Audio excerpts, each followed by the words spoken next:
impressive. Yeah. I'm thoroughly shocked, man. Like, I've always seen, you know, FRSs, GT86s, and BRZs and all that, whatever.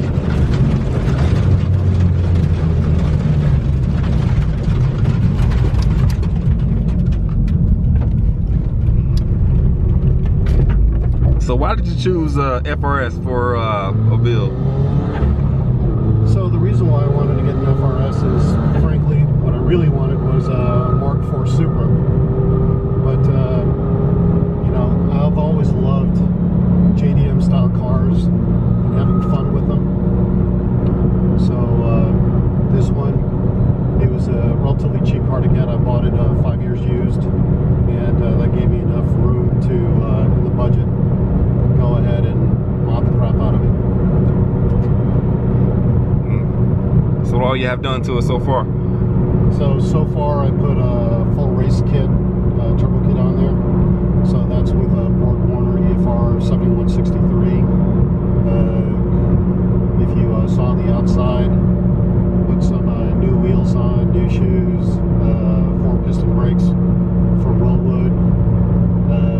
Redid the suspension with Tane Flex A's, and if you look down here, this is the Tane EDFC Active Pro, which automatically measures my longitudinal and latitudinal G-forces, so it adjusts the actual suspension so that I don't actually sometimes use the brakes at all.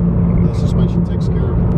And then a lot of other little things that I put on here. It's flex fuel kit, new competition stage 4 clutch, which you know, makes the clutch react. It's a lot tighter now, and slams into gear a whole lot faster.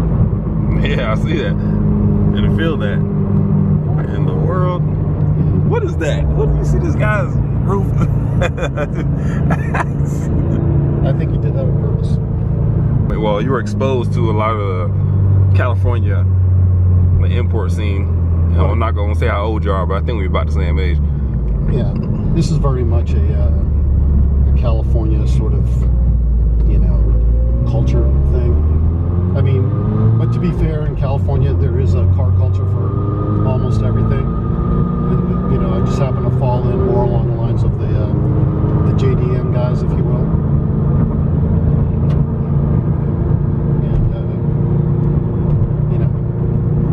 Unlike most people running around here now, we both were in the scene before Fast and the Furious. Before, you know, it was world known. Before, you know, you've seen everything from a Buick LeSabre to a, I don't know, a truck with a big wing and a crazy exhaust.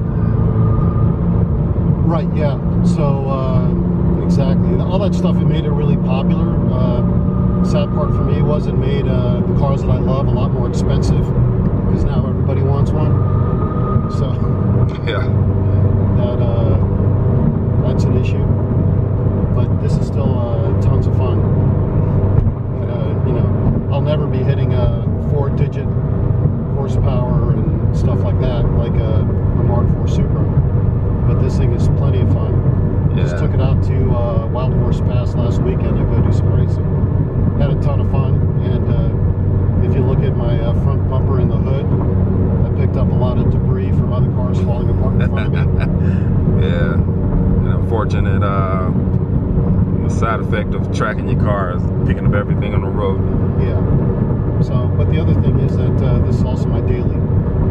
So, you know, cars are meant to be driven. I don't save the car for anything.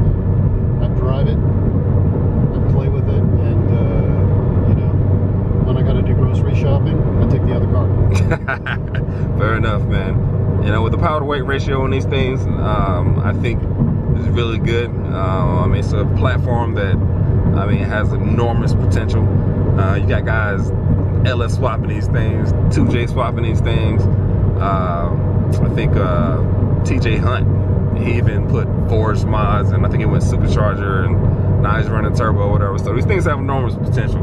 I think so. I'm definitely a fan of the FRS/DRZ/GT86. It's a good platform to make decent horsepower, and you really don't have to make monstrous horsepower, but these things are really quick. I'm definitely a believer now after riding in this one. So what do you got planned for the future in this thing, man? What are the future mods? So in the early to mid part of next year, I'm going to go ahead and upgrade the radiator. I'm going to replace out the front bumper with the new 17 model year 17 style front bumper. And just little things to make the car tighter. There's really not a whole lot left to do because, quite frankly, I'll give you a list, but almost everything that needs to be done has been done.